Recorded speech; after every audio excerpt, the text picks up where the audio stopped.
A little bit of context about today's webinar. This is our second training webinar associated with the Michigan Good Food Charter Shared Measurement Project. And the goals of the Shared Measurement Project are to better align how food systems organizations across Michigan are tracking their progress and better or tracking the impact of their work, and also to better track progress towards the goals of the Michigan Good Food Charter. So we began that project just over a year ago by engaging stakeholders around those ideas. And one of the things that we heard back was that there was a desire for overall increased understanding of research and evaluation generally. So to respond to that, we are providing this webinar and a few others to kind of lay the foundation for moving forward with the Shared Measurement Project. We had a webinar that provided an overview of program evaluation in mid-November, and that's posted to the Center for Regional Food Systems website. So again, this is the second one, which will be an overview of the research process. And then in 2016, we plan to provide some webinars more focused on the specific measurement tools and indicators that are priority areas for the Shared Measurement Project, starting with a new survey tool on healthy food access. So stay tuned for that. That brings me to an introduction of today's speakers. So we'll be hearing first from Ashley Atkinson and Catherine Alemo, and they have been working together for 15 years, believe it or not, beginning in Flint and then in Detroit starting in 2003. And their work together has focused on evaluation and research related to fruit and vegetable consumption, social capital, neighborhood satisfaction, and the economics of urban agriculture. Ashley has worked in the field of community gardening, urban greening, and vacant land reuse for 15 years, and has served as the director of urban agriculture and open space at Greening in Detroit for a decade, and now serves as co-director of Keep Growing Detroit, where they support more than 1,400 gardens and farms across Detroit, Hamtramck, and Highland Park. And also want to note that Ashley is a member of our Shared Measurement Advisory Committee. Next, we'll be hearing from Catherine Alemo, and Catherine and Ashley will be going back and forth, I should note. But Catherine is an associate professor in the Department of Food Science and Human Nutrition at Michigan State University, and her research is aimed at creating safe, healthy, and just community school environments that encourage healthy eating, physical activity, sustainable food systems, and community food security. Much of her research applies the community-based participatory research approach that we'll be talking about today, and she has worked throughout her career with community-based organizations and community gardeners in Michigan. And then finally, we'll be hearing from Courtney Pinard, who is a research scientist at the Gretchen Swanson Center for Nutrition. And we've had the opportunity to work with Courtney since starting the Shared Measurement Project. She has led our stakeholder engagement process for that project. And her research focuses on public health outcomes of policies, programs, and practices that impact nutrition and diet. And Courtney has particular interests in rural food access and how regional food systems can strengthen community food security, particularly in more remote and low-income areas. So in today's webinar, we will be covering, first, what is research? Why do research in a community setting? Potential risks and pitfalls, an introduction to the community-based participatory research approach, and an overview of data collection and evaluation measures. So again, thank you all for being here. And with that, I'll turn it over to Ashley and Catherine. Hi, everybody. So first we wanted to start with providing a framework for the difference between what research and evaluation are. So the big picture is that research is contributing to the general body of knowledge, and evaluation is very specific to assessing ongoing or completed projects, programs, and policies, and that's specific to their design, implementation, and results. So at our organization, Keep Growing Detroit, we do a lot of both research and evaluation, and our entire staff is involved in the process. So they're involved in designing, asking the questions, coming up with the design, collecting data, analyzing data, the whole 9 yards. We're going to go over that in more detail. So related to research, again, research is, in my mind, the way that I look at it, a lot of it is hypothesis testing. So in my work, using it as an example, I have a lot of questions related to how different things that we do every day impact each other. So the question is, how does the education and gardening classes that we do impacting the success of gardeners having and sustaining gardens or having productive gardens? So that would be more in the line of research versus program and project evaluation, which helps to both look at the process, examine the process that you're using in program implementation, as well as the outcomes in program implementation. So the process could be something like, if you're involved in a collaborative, multiple individuals, multiple organizations involved in implementing a certain project, a lot of us are, that you would be examining if that process of collaboration, so how you're communicating, how you're collecting information, how you're sharing information, is either working or not working, and how it can be improved. Outcome evaluation is more the outcomes that are the result of whatever project that you're implementing. So in our case, the number of gardens that are supported or are returning to the program. So we ask ourselves, we do, again, a lot of research and evaluation. We ask ourselves a lot, what is the benefit? Why is it so important to do research in a community setting? And first and foremost for us, it's to be accountable to the community that we serve. And it's really important, for example, not only that our organization helps to start gardens, but that those gardens involved in our work actually return every year, they become stronger, they're more sustainable, that they're actually being successful. Or getting to the point of being successful and sustainable. Also to gain new knowledge and insights about our work that help us improve it. And so if there's a process, for example, that is less than efficient or not very effective, that it could be identified, pinpointed, and improved. To build the capacity of organizations and people, for our staff, for example, being involved in the process of program evaluation or research has been very helpful in developing their skills to kind of examine their work through a critical lens, to take a moment to kind of reflect on what they're doing, what's working, and to, in some cases, deconstruct and reconstruct what they're doing so that it's just more impactful. Also, to be good stewards of the resources entrusted to us, it's very important for our organization, most likely for yours as well, that we're being very accountable for the few dollars that we do have. We want to make sure that they're being really put in the best places to have the biggest results.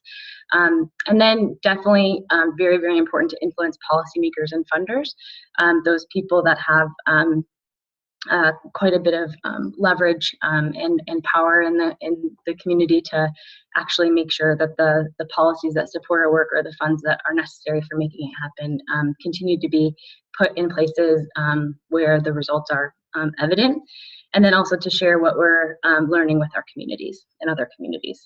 So in our case, we work a lot with other communities from New Orleans to Baltimore to Pittsburgh, and because we're able to both document as well as to kind of share the outcomes of our work, they're a lot more transferable and relevant to those communities than they would be otherwise. But there are definitely some risks and pitfalls to be mindful of when you're thinking about embarking on a research project or an evaluation project. And I would do these. Highly recommend that you really think about them and you process the following earlier in the process than later. So first is the historical breaches of trust and abuse of power that have been evident in the process of collecting data, doing research, and to some extent doing evaluation. So an example that comes to mind is the Tuskegee experiment. Many people in our communities are familiar with this experiment, as well as a million other breaches of trust. And in this particular case, there were a case and control group. Basically, half of the individuals involved in the study, the researchers knew that they had a communicable disease. They were not told they did, and they were not helped in any way in terms of alleviating the disease. And as importantly, stopping its spread throughout the community that they were in. So, that kind of thing. A lot of people, they are turned off by even the prospect of participating in something like research or evaluation because of that historical reference. There's also promotion of white culture and white supremacy. So, speaking from my own experience, research is and has been a tool to kind of elevate numbers and statistics above people's stories, and then also the evidence collected in research above people's experiences. And so a lot of that kind of caring about the evidence, caring about the numbers, it is part of white culture, which, in America, we live in a pretty ethnocentric culture, and it's very much dominated by, our white culture, and it has sometimes a very negative impact on the communities that we're serving. And we just should think about the association between research and some of the practices in the foundation of research, and it's helping to further that in our communities. And then lastly, the delegitimization of local knowledge and experience, or the extraction of wealth and knowledge from local communities to academic communities, which often don't represent the communities that are being researched and examined. There is a lot of experience and a lot of knowledge in the communities that we serve, particularly in my experience in Detroit.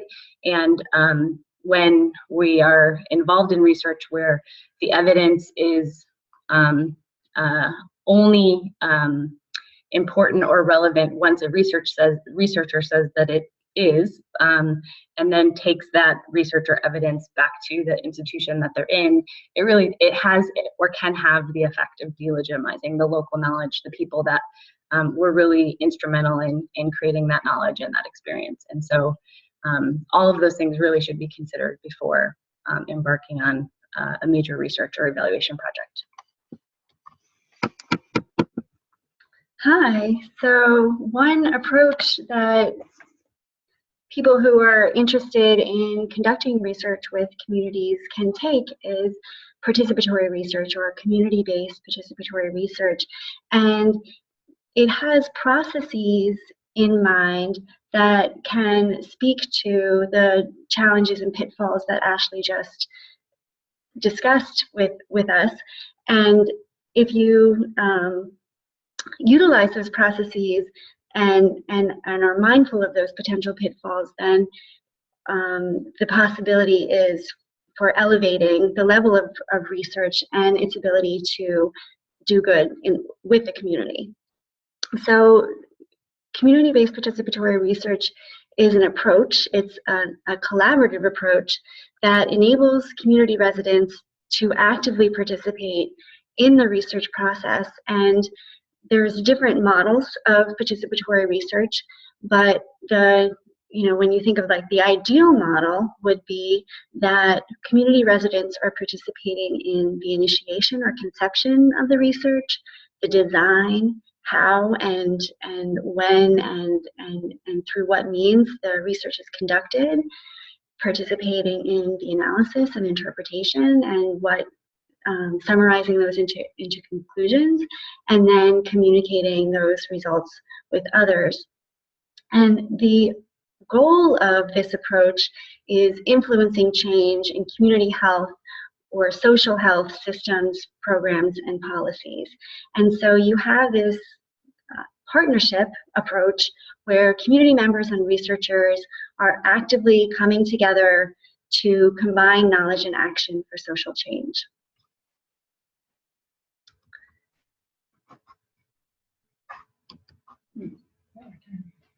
Oh, there we go.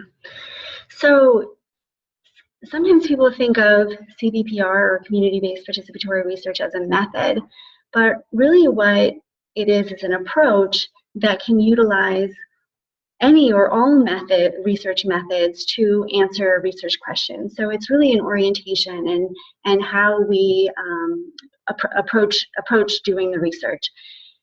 And the idea, again, is to equitably involve all partners in the research process and recognize that when you are working with communities in an equitable manner, that the sum is greater than the parts, that more can develop than if you were doing the research on your own.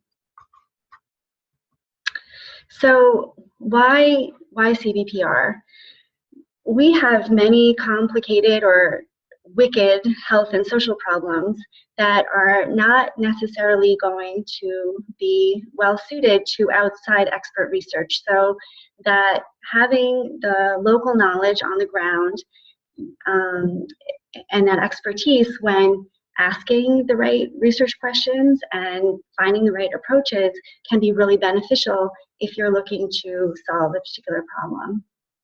As Ashley said, that there is this long-standing history of research abuse and mistrust where researchers swoop in without consulting the community, do their research, and leave, and then report on it without coming back to discuss that research with the community or leaving any legacy. We've also seen oftentimes disappointing results in intervention research, and that in some ways makes sense, that if you're trying to work with a particular community or population, then asking them from the get-go, what do you think would work for you, can be very beneficial before you even get started on your intervention. And increasingly, we have this understanding of this importance of local and cultural context. And also an interest in using research to improve our practices or to create best practices. And again, having that local expertise and partnership can be beneficial. So there's values and principles that come with CBPR that are not necessarily traditional when we think about research. It builds on strengths and resources and promotes co-learning and also promotes capacity building of your community partners, so that it's not just, again, creating this knowledge for the university setting, but is building the capacity and the ability of community partners to potentially do their own research or to create their own knowledge. And it seeks a balance between research and action, and then disseminates the findings in thoughtful ways that are appropriate for the community. And another value and principle of CBPR, as you can see from the 15-year-long partnership that Ashley and I have had, that it involves oftentimes a long-term process and commitment. So this is an overview of the CBPR research process. And you can see on the left of the slide, the first step is engaging stakeholders and forming a CBPR partnership.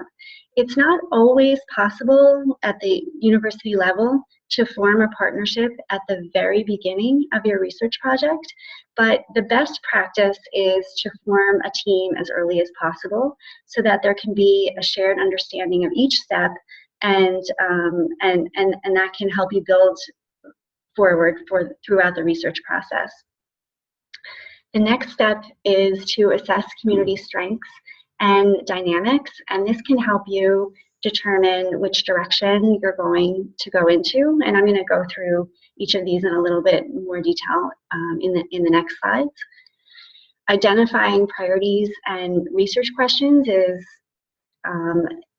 is critical, and some might feel is the most important step of the research process. And then designing and conducting the research or evaluation, and Courtney is going to walk us through some of the important steps with that. And then interpreting and disseminating your research. And you can see that the process is circular in that if all is going well, that these steps are all following into a new process for potentially a new research or action project. And finally, in the middle, you see sustaining and evaluating your CBPR partnership. So taking the time to take stock of your partnership and either formally or informally evaluating how things are going throughout the process is very helpful and important. So Ashley is going to start with the first step and talk about who are stakeholders. Okay, so some good stakeholders when you're thinking about the design would be participants in a program or those receiving the services being offered, staff and board who are on the ground and involved in delivering those programs and services every single day. Other community residents and members, so for example, those that may be eligible for the programs or services, but for some reason are not taking advantage of them, or have friends or family involved, may have an interesting perspective. Partner organizations, so people that are associated with or close to the programs and services, local institutions, an extension of partner organizations, but could be something like schools, hospitals, etc. Policy and decision makers, and then also funders. So some of the reasons to engage these folks in the design, and like Catherine said, as early on as you possibly can, are pretty easy to come to. But the process and outcomes are stronger when you include diverse perspectives and experiences. So, in the case of the stakeholders we just discussed, if you just include people who are in the programs and services, or versus those that are eligible but are not taking advantage of them for some reason, you have less of a kind of diverse perspective as to what's going on there. Also, stakeholders bring valuable insight to the table, oftentimes coming up with, like in speaking from personal experience, really great ideas that I would have never come to myself. It's the basic premise of more ideas is better. The inclusion of stakeholders helps to ensure that important issues are not overlooked or, as importantly, swept under the rug. Oftentimes, if you and your gut know that you're skipping a step or that you're not being as inclusive or any number of things, when you are involving a lot of other people in that process, those things will come to the table and they'll need to be addressed. Stakeholder participation in analyzing and interpreting findings can be extremely insightful. As a researcher or as a practitioner, you think what might be going on, but in a lot of cases there's a lot more going on that you're not aware of, and so it's just a really important moment of reflection to kind of include that perspective. And then stakeholders have access to the communities that you want to be working in, collecting data in, involving in the process, and a lot of times those are not only relationships but trusted relationships, and so they can go a long way if they trust you to extend their trust and have other people trust the process and yourselves. This is mine, right? Okay. Ideas to engage stakeholders. I think you have to develop intent to community relationships.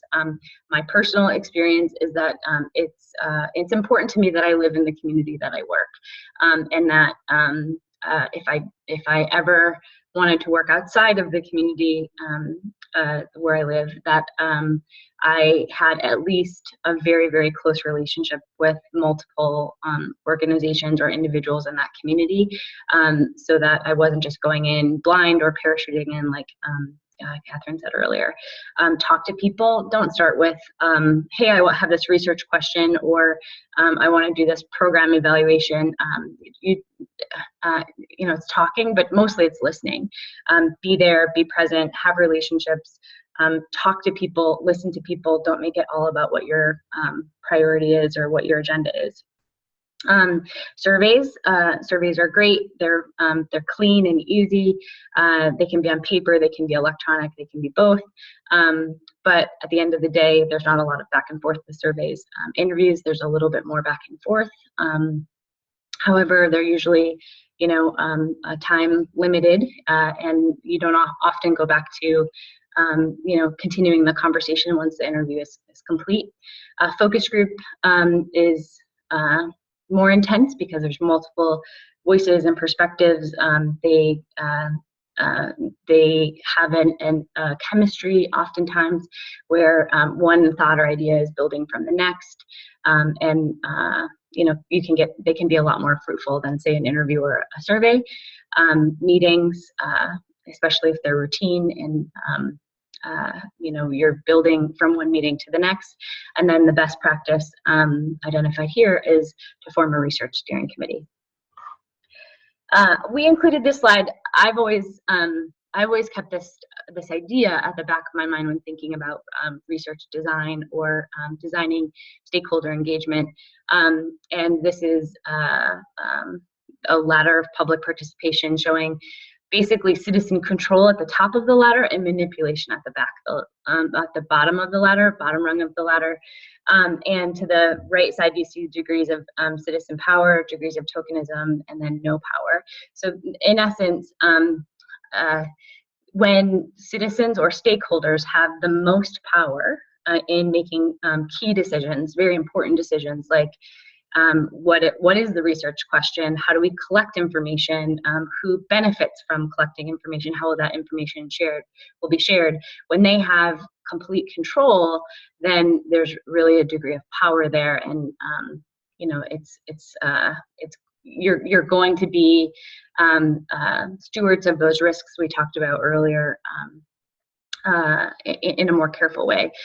When there's not that level of control, when the stakeholders engaged really are not making any sort of decision, and they're just kind of being informed of the process or kept in the loop, then there is a degree of tokenism or in the worst case manipulation. And so we just are cautioning you to be sensitive and careful about that.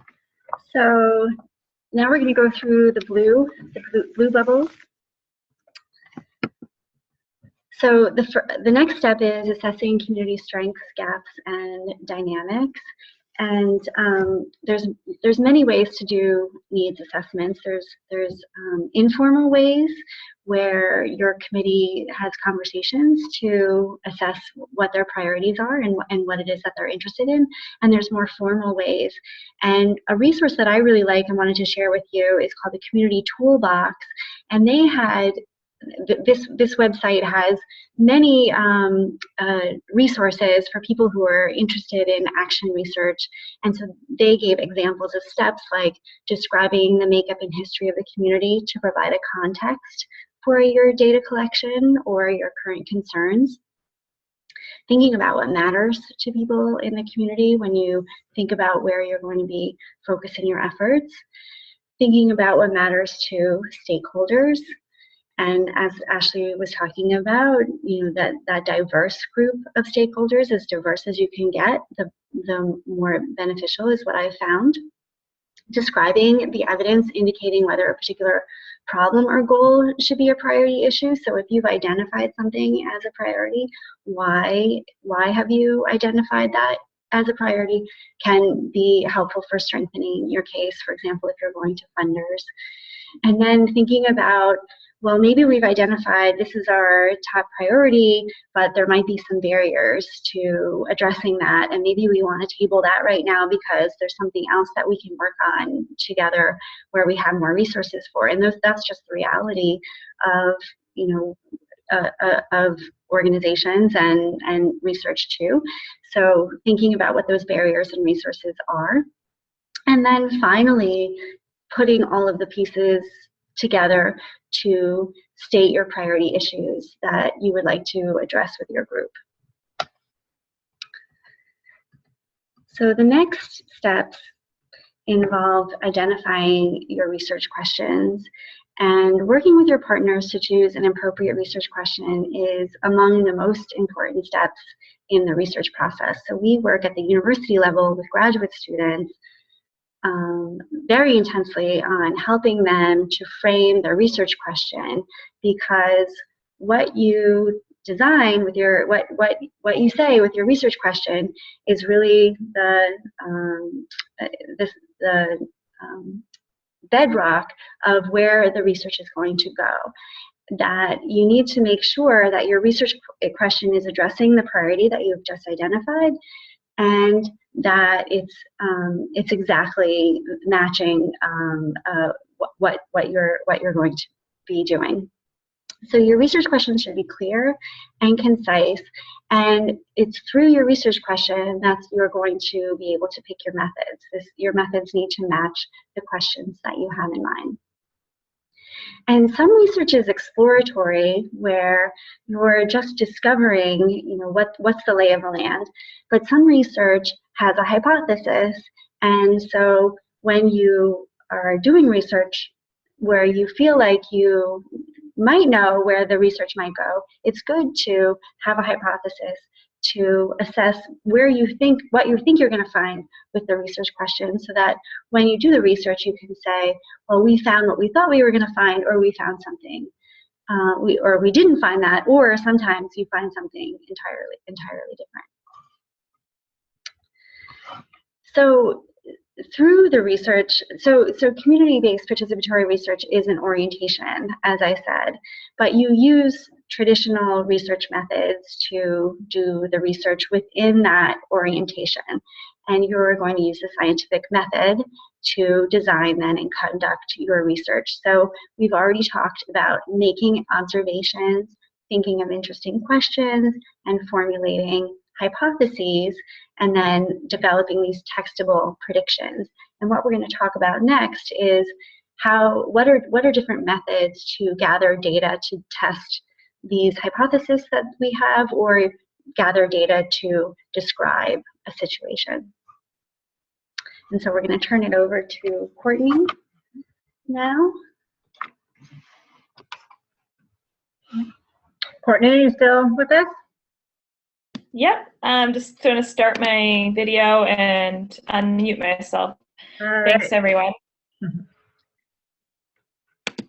So that was a really great background from Catherine and Ashley on how evaluation and data collection can really happen in real communities. So now I'll just provide a quick overview of the different types of data collection methods and when we can use them, the benefits and drawbacks of each. And as Catherine mentioned, these methods can really fit within the overall CBPR approach. So I'll just provide this quick overview. So next slide, please.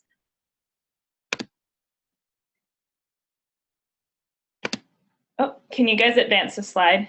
Thanks. Okay. So first off, I wanted to differentiate between primary and secondary data.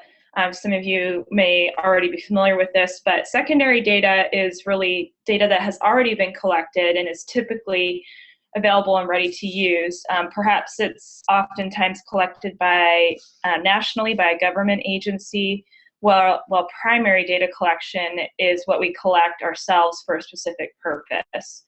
And so in a lot of our approaches, we're for both evaluation and more research purposes, we try and maximize the use of secondary data, and in order to answer research questions and help with our evaluation. So this is really because data collection, primary data collection, can be both time consuming and costly. So anything that's already out there is great to take advantage of. And the Community Commons site was already shown, and that's a great resource for you to gather some of that existing data. And so the benefit of secondary data is that it's readily available and inexpensive, and oftentimes even free. And some of the drawbacks include you might need a different level of expertise depending on which resource you're using in order to analyze and understand and access the data. And so other drawbacks to secondary data is that you're not in the driver's seat determining what types of questions are being asked. We're really at the mercy of what's available. So then with primary data collection, we can augment what we found with secondary data and fill any gaps. And in this case, we are typically in complete control of it, and with our partners in our community, of course. But then we need to look at determine all of the aspects of implementing data collection. So anything from instrument design to sampling plan and carrying that out. So those are some of the challenges or expertise that we may need when going out and doing primary data collection. And finally, funding is sometimes a restriction, and depending on what type of data we're talking about and how it will be used, ethical considerations should be brought up. So meaning you may need to go through your institutional IRB, your institutional review board, in order to have ethics approval. Okay, next slide. Okay. Let's see. So really you kind of have this within primary data collection, anything spanning from qualitative to quantitative methods. And the difference between the two is obviously with qualitative, we're diving in much more in depth and gathering a rich understanding of an experience or a phenomena. And quantitative is where we can dive in a little more detailed and structured in a systematic way and make generalizations to a population or test a theory and hypothesis. And I like to think of kind of where we are in food systems as a relatively new area of research or evaluation, and that the qualitative piece really is a helpful tool for us when we're getting started in a community and understanding, what the factors are and where we need to be focusing and who the partners are and how we can implement some of these novel approaches. And so we're kind of at a tipping point with having a lot of rich qualitative data around food systems work, and then we can move towards that quantitative piece and start implementing more of those in a really thoughtful and meaningful way, rather than just diving in with a survey or what have you. So next slide.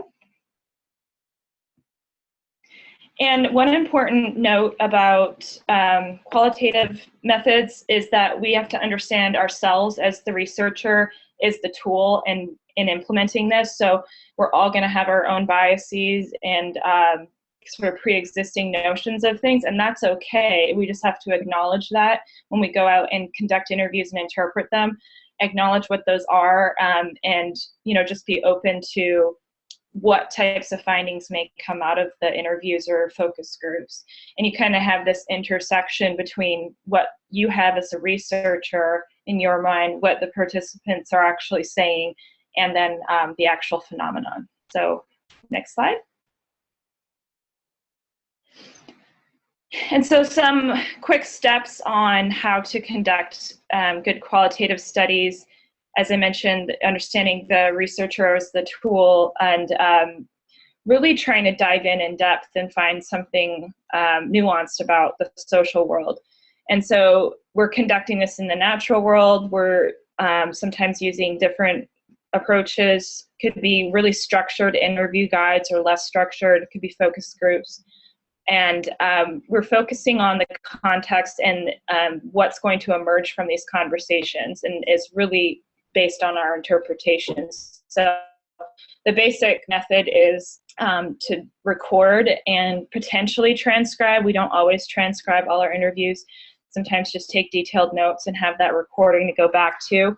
And then ultimately try and develop a code system and code themes and categories within that. And so that could be done a number of different ways, but that's kind of the basic overview.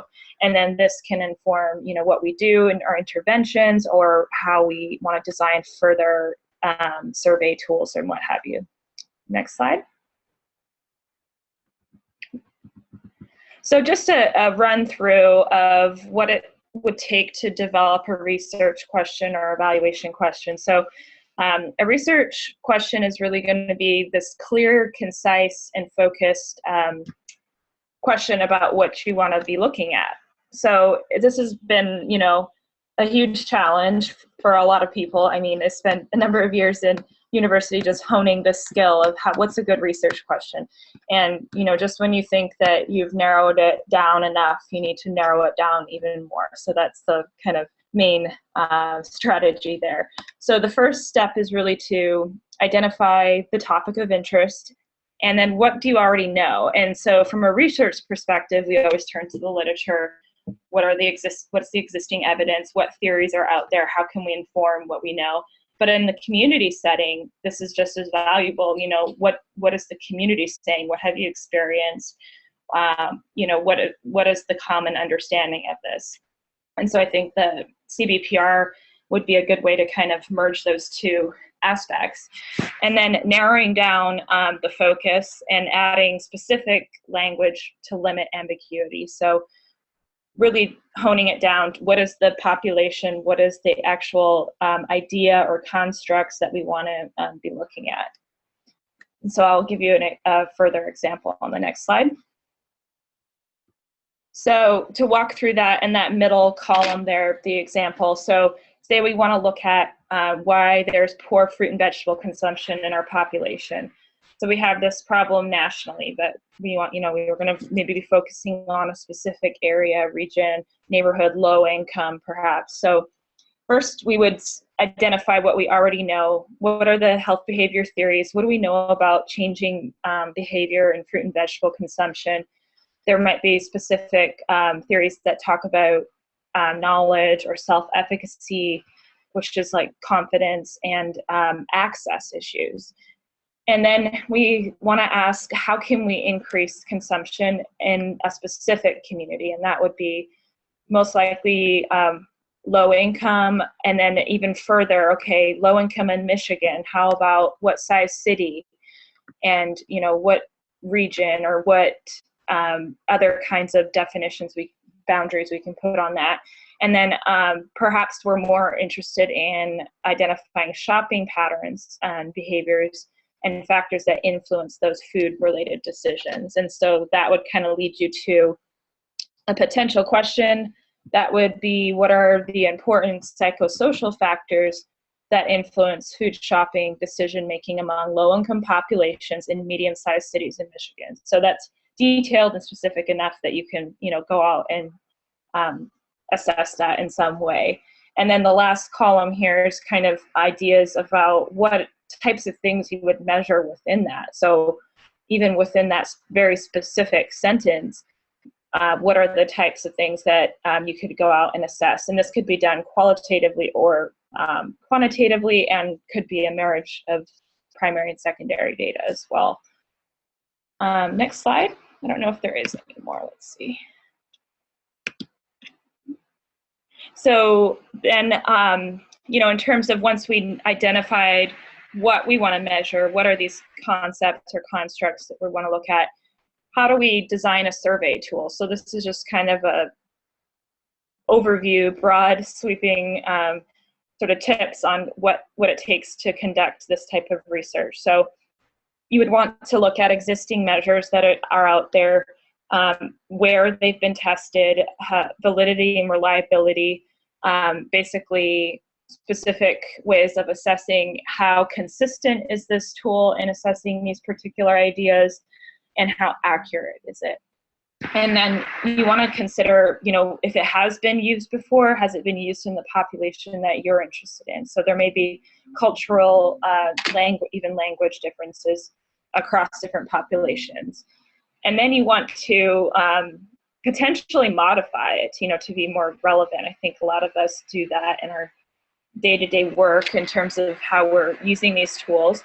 But a word of caution that once you modify it, it sort of takes away how valid and reliable it may have been shown to be in those previous examples. So then you want to kind of go into it with caution and perhaps test it even further. You can do things like cognitive testing has been really helpful in you sit down with the modified tool and with a participant that's the target population you're interested in working with, and have them kind of go through it and say what their interpretation and understandability and readability of that tool is. Because you may say, what is your confidence in eating healthy food? And they may think healthy food is one thing while you're thinking another. So you want to make sure it has the right language in there.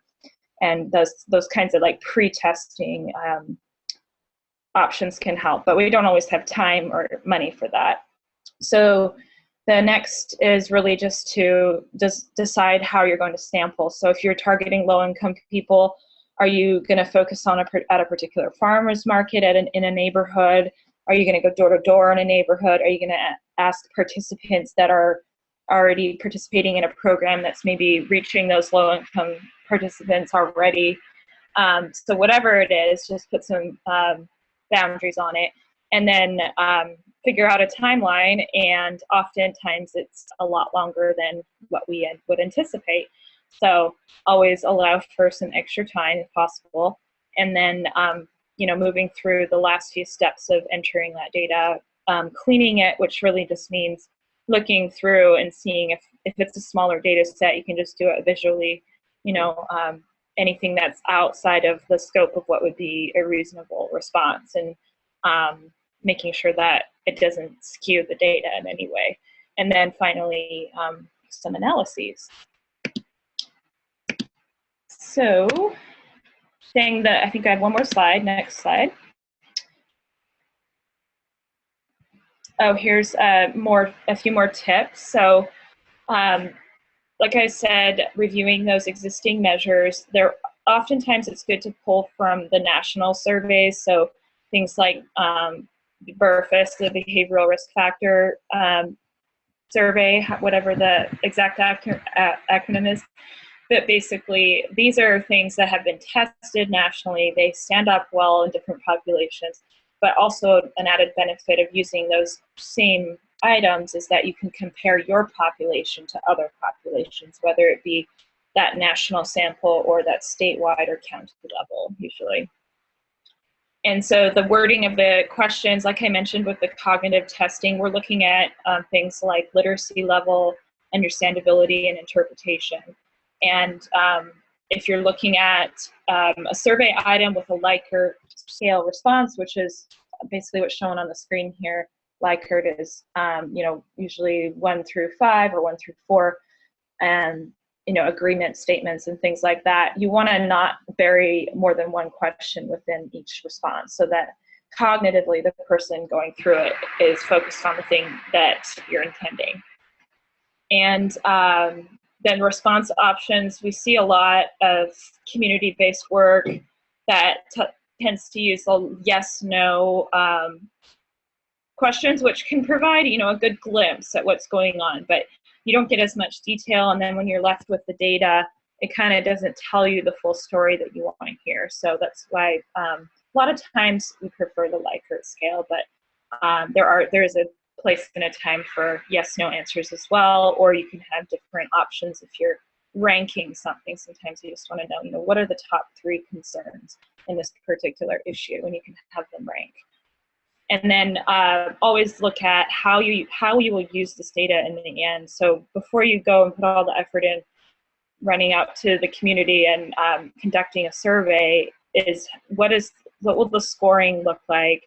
How will it look on the end, and how will you interpret that data? And that will really help you craft, these good questions. the next slide. So this is the last slide for me. Just a few resources of where you can find measurement tools that are already out there.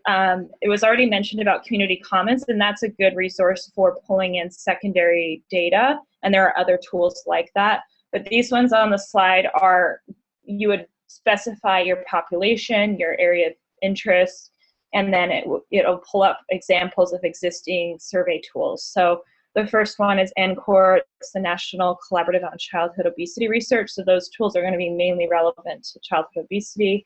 And then the GEM database is going to be a little bit more broader, but still related to obesity and health. And then there's the food environment measures provided through NCI.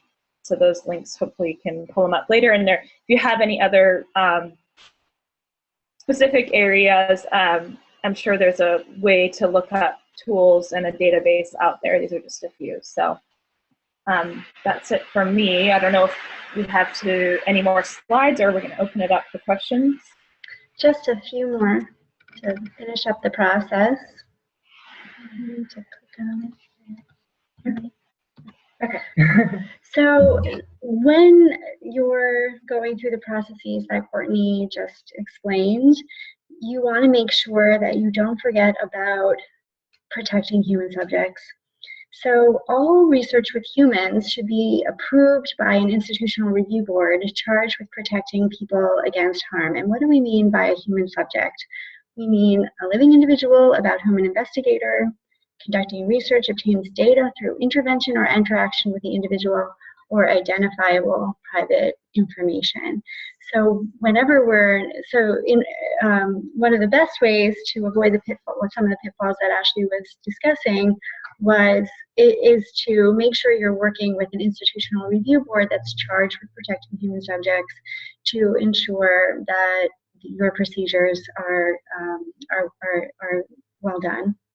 And the CITY program, I've given you the website, has low-cost training for your organization if you're not already associated with a university. Because all research universities are going to have an institutional review board that you can participate with.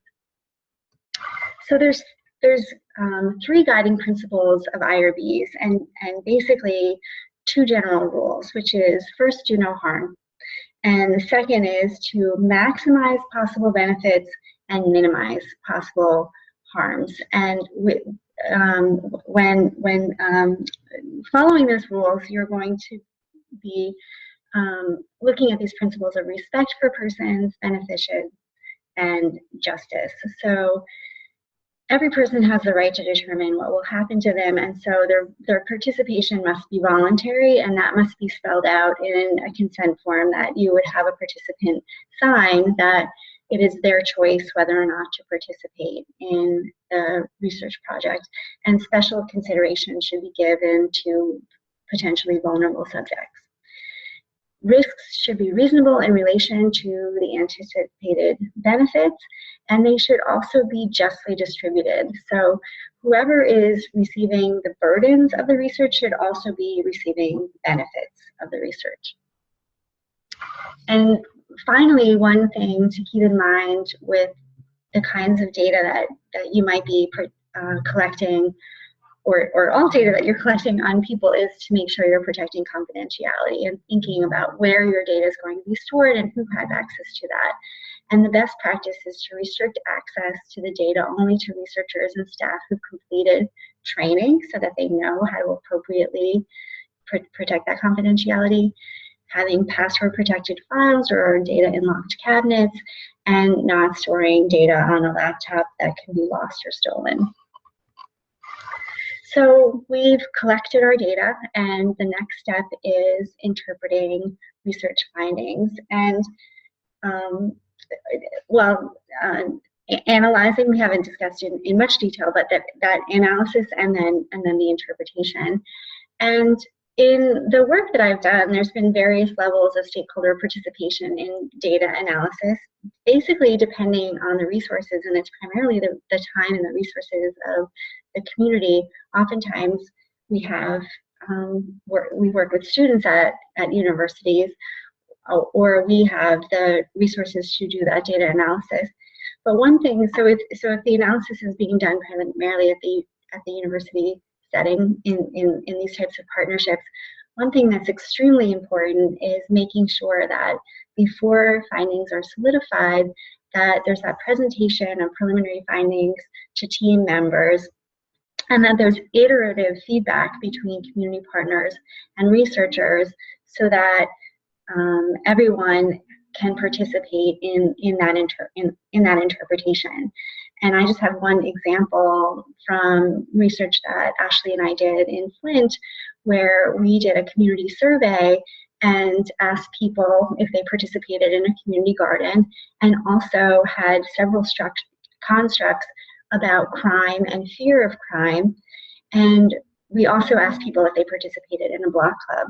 And one of the findings that we found was that people who participate in community gardens were less likely to be fearful in their neighborhood of crime in their neighborhood, but than non-gardeners. But people who participated in block clubs were not less likely to be fearful of crime in their neighborhoods. And this was curious to me because in some cases in the neighborhoods where we were working, people participated more in the block clubs than they did in community gardens, and I would have thought that the participation and getting to know their neighbors, which are constructs that we found through our qualitative work, would be associated then with reducing their fear of crime.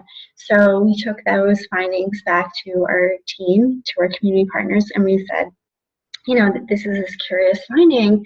What do you think about this?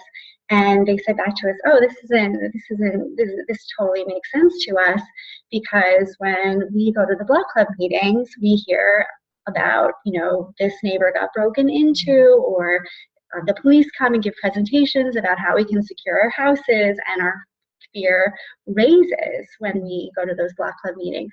But when we're in the gardens, we're more relaxed and we're socializing with our neighbors, and we're in this beautiful setting where and we feel more peaceful and calm, and not really lower, and we're getting to know more people in the neighborhood than would just come to a block club meeting, and that lowers our fear. So we were able to see that finding actually made sense to the community through that participation. And I like to use that example as one benefit amongst all the other benefits that we've talked to, just in terms of equitable participation and fairness and justice.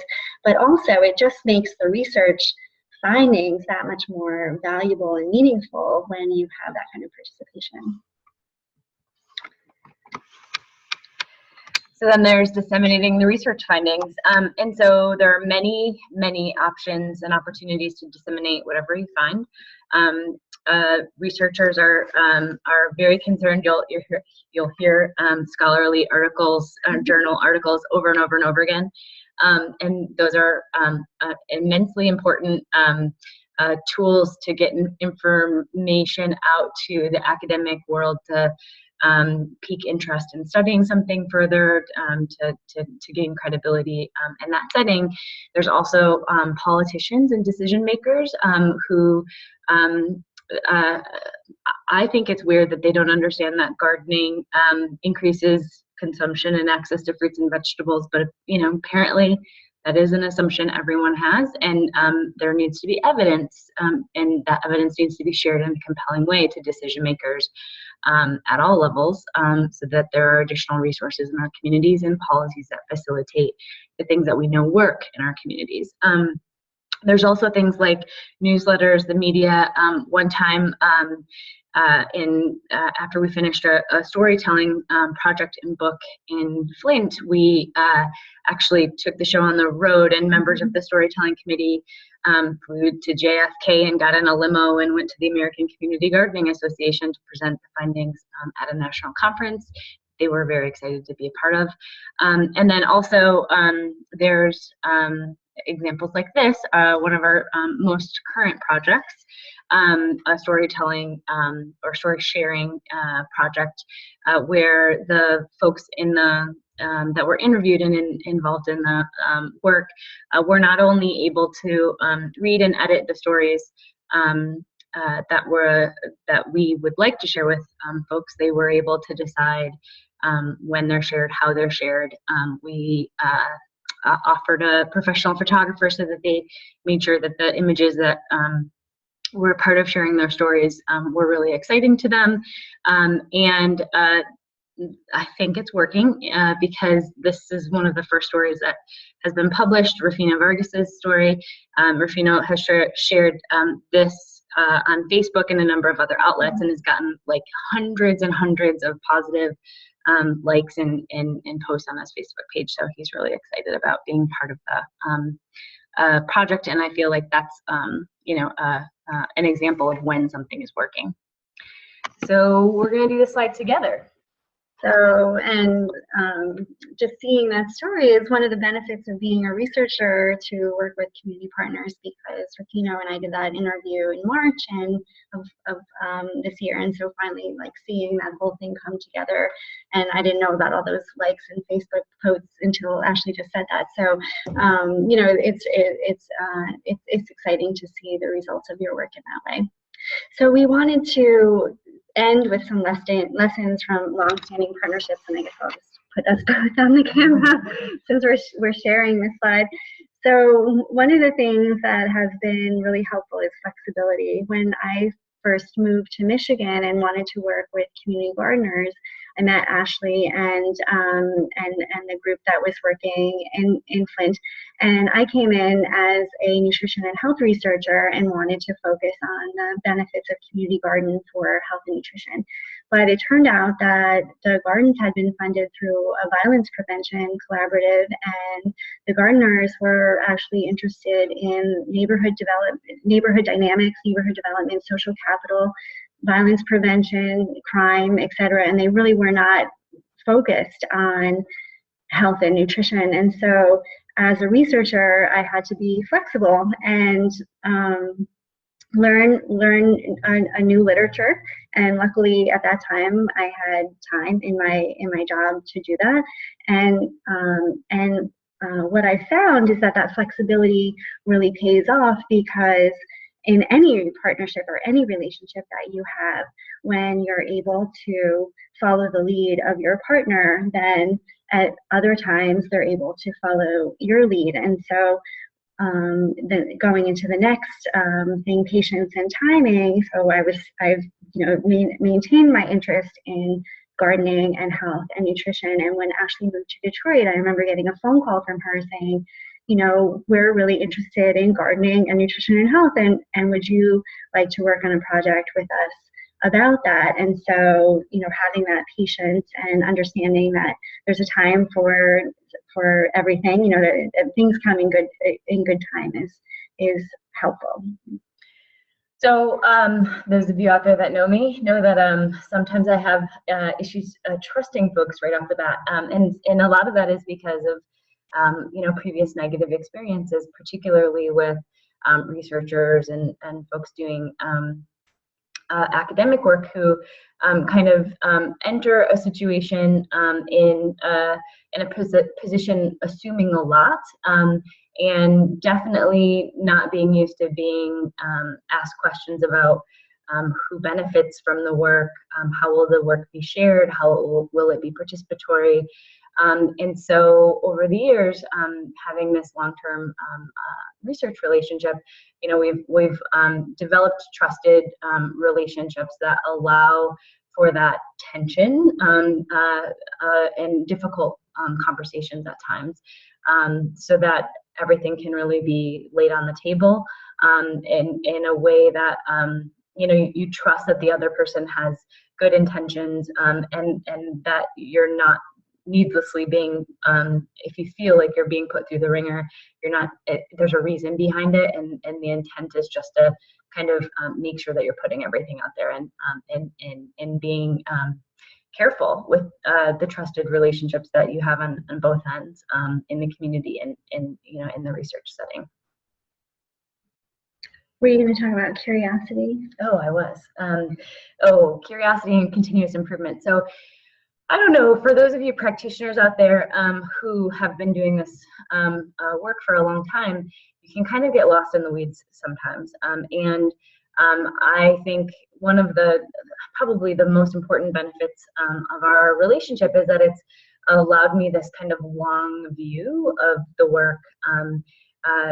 We've always been careful to document what we're doing, to evaluate the effectiveness, to change, and like I said earlier, deconstruct something that's not quite working to reconstruct it in a way that works better.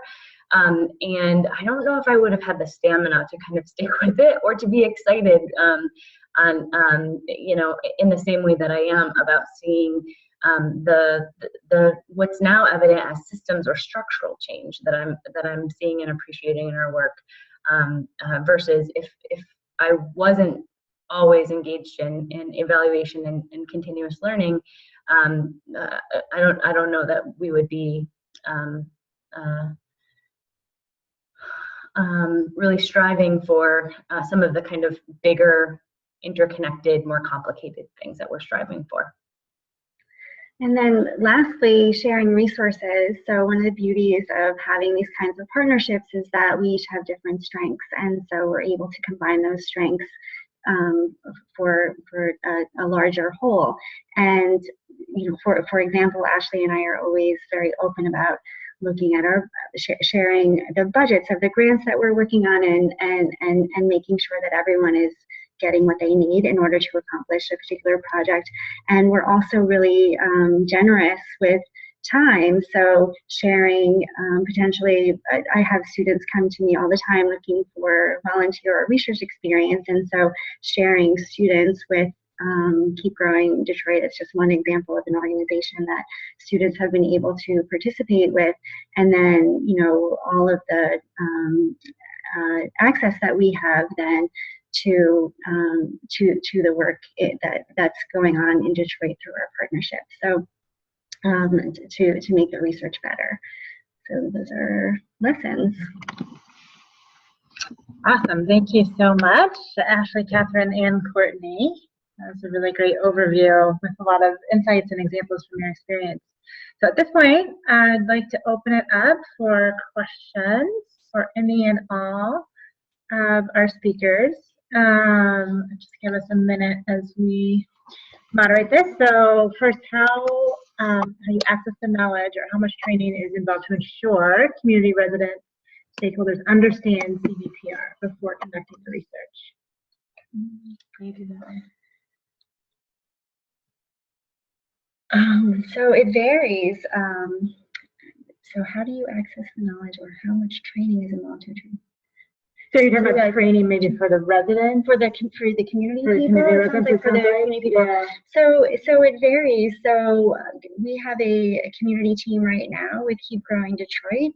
And so as part of that team, we needed to develop the research questions and develop the research protocol. And so at the first meetings, I needed to explain the whole process to people.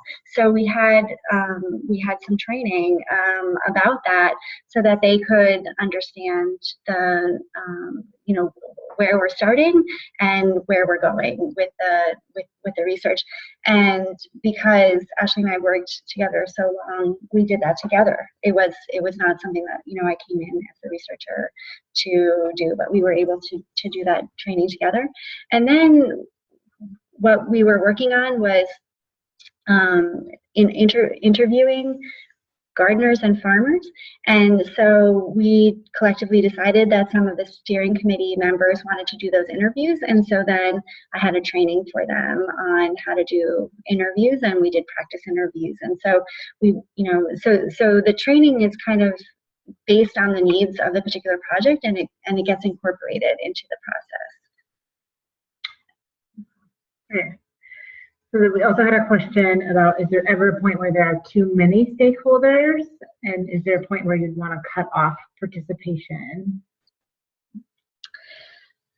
Do you want to? I can speak to that. Yeah, I can follow up. Would you want to start? You start.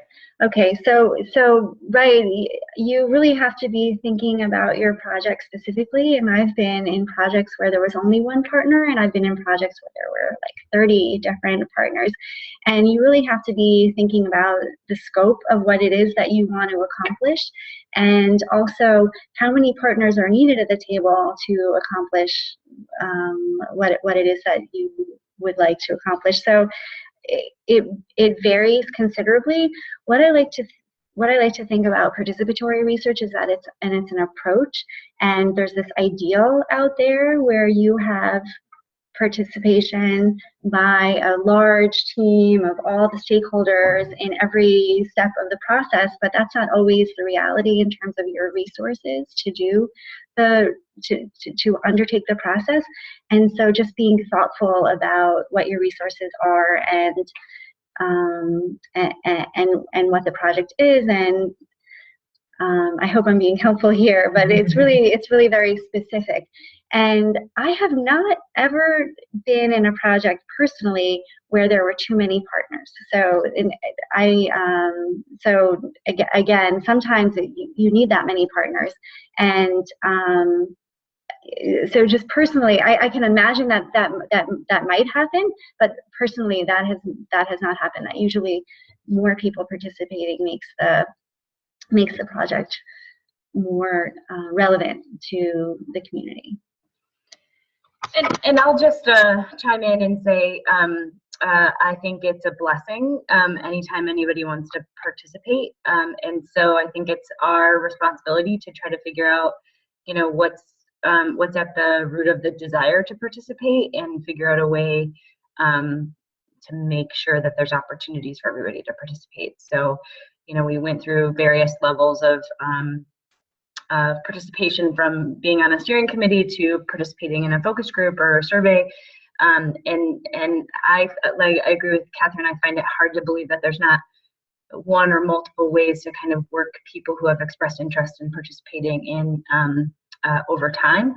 I would also kind of refer us back to that ladder, and I think folks that are struggling to figure out how to be inclusive of people who would like to participate maybe are working with a time frame or resources limitations, true, that are not allowing for the community to be the stakeholders that have at least as much decision-making power, if not more decision-making power, than the researchers or the academics involved. So I would say take some time and think about how much flexibility you can really build into something to make opportunities to be inclusive. Yeah, and I just want to follow up that participatory research is time consuming. It's more time consuming than traditional research, and so you want to make sure that you have the time and the resources to do it before you get started with it. So that knowing what your limitations are is actually the same. Okay, so there's another question about, have you found that key funders are promoting a specific agenda to impact CBPR projects? Or how do you safeguard potential political funder agenda issues? Yeah. You want to take that? It's challenging. First of all, are there any funders on this webinar? Okay, I think it would go back to one of those pitfalls we talked about earlier, related to just kind of the culture we're steeped in. I think evaluation is something that funders talk about regularly and revere. I don't think that's a bad thing, but I, again, think that there are some cultural norms that are rooted in white culture that do not make room for diverse perspectives. And so I think that there is a change in some places and in some foundations to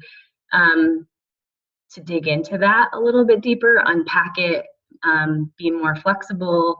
I didn't share earlier, 1% of program evaluators, the folks that are funded a lot of times through foundation dollars, to do the evaluation of this work, only less than 1%, I just learned, were people of color. So, I think unless we as a community, really start to be a little bit more open-minded about what research and evaluation is necessary, when is it necessary, what does it look like, who is doing it, who benefits, then we'll get more of the same. But I do think that there's an openness. In my experience, there's more of an openness now in the nonprofit and philanthropic community to take that into consideration.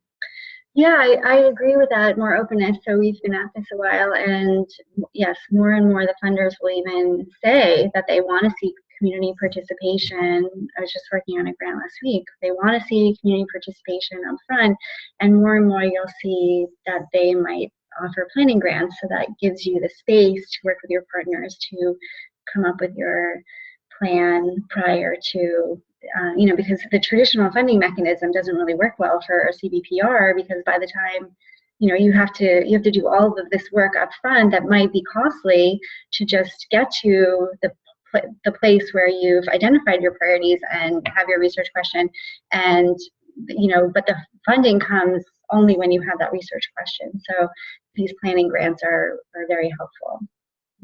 Courtney, did you have some things to add? She's on mute. No, yeah. No, those responses were pretty comprehensive. I agree with the funding response issue and needing the extra time for CBPR, because I've never personally been able to implement that. Okay, we're a few minutes over time, so this is our last question here. Why do you think that conflict of interest disclosure statements is serious concern when addressing resident concern? I'm not sure I understand. Conflict of interest is serious concern when addressing residents. Do they mean consent forms? Could whoever wrote that question clarify? Does that mean like why people will be resistant to signing consent forms? Okay. I kind of thought maybe that's. Yeah, I'm not sure. Yes. Okay. Yeah. Is that, do we get a yes? Is that what they? Yeah. Yeah. Yes. Okay. So I think that you need to frame your research study appropriately, and again, working with community partners to do that. I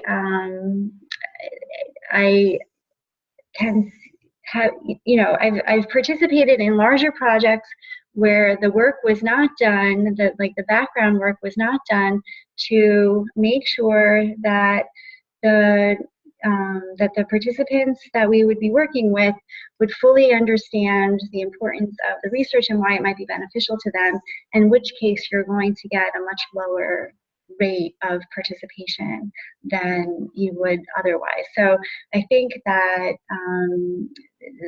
as Ashley was saying, there really are in many communities in the United States, and then of course when you're thinking internationally, maybe even more so, where people are skeptical of researchers because they haven't necessarily had good experiences, and they might not see the benefit of participating for them. And so doing that groundwork early on.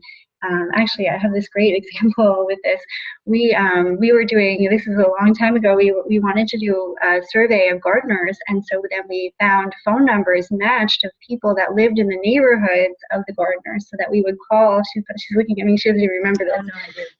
So we called the gardeners who were participating in the program, and then we called neighbors to ask them the same research survey to see if they would participate, to be able to compare the two, like people who are gardeners in the same neighborhood as people who are not gardeners. And we got the large 0% response rate of these cold calls, and we got like a 95% response rate of the gardeners, because we just needed to say we're working with this organization that they were participating in, and would you like to participate in this survey? And then when we said the same thing to people who had never heard of the organization and were not participating, we're working with this organization, would you like to participate in the survey?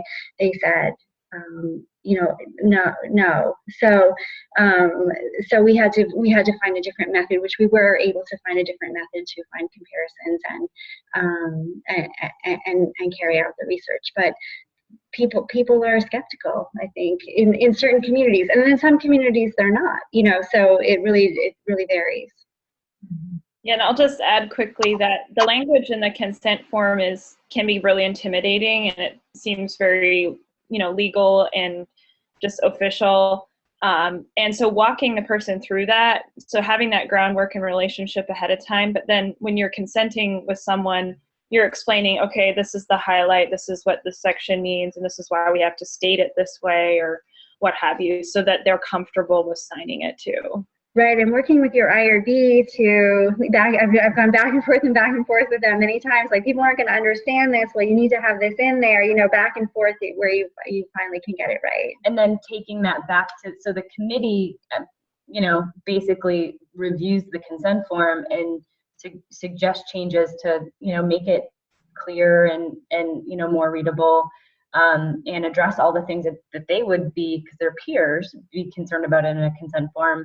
And then Catherine will have to take it back to the IRB, and they have a certain thing, that they're looking, so then back to the committee, but eventually we come up with a tool that the committee feels is a strong consent form, and that also will pass IRB. Right, so it sometimes is challenging to work with the IRB, but then the flip side is like, thank goodness that we have them, right, because we do need people overseeing human research to make sure that appropriate steps are being followed.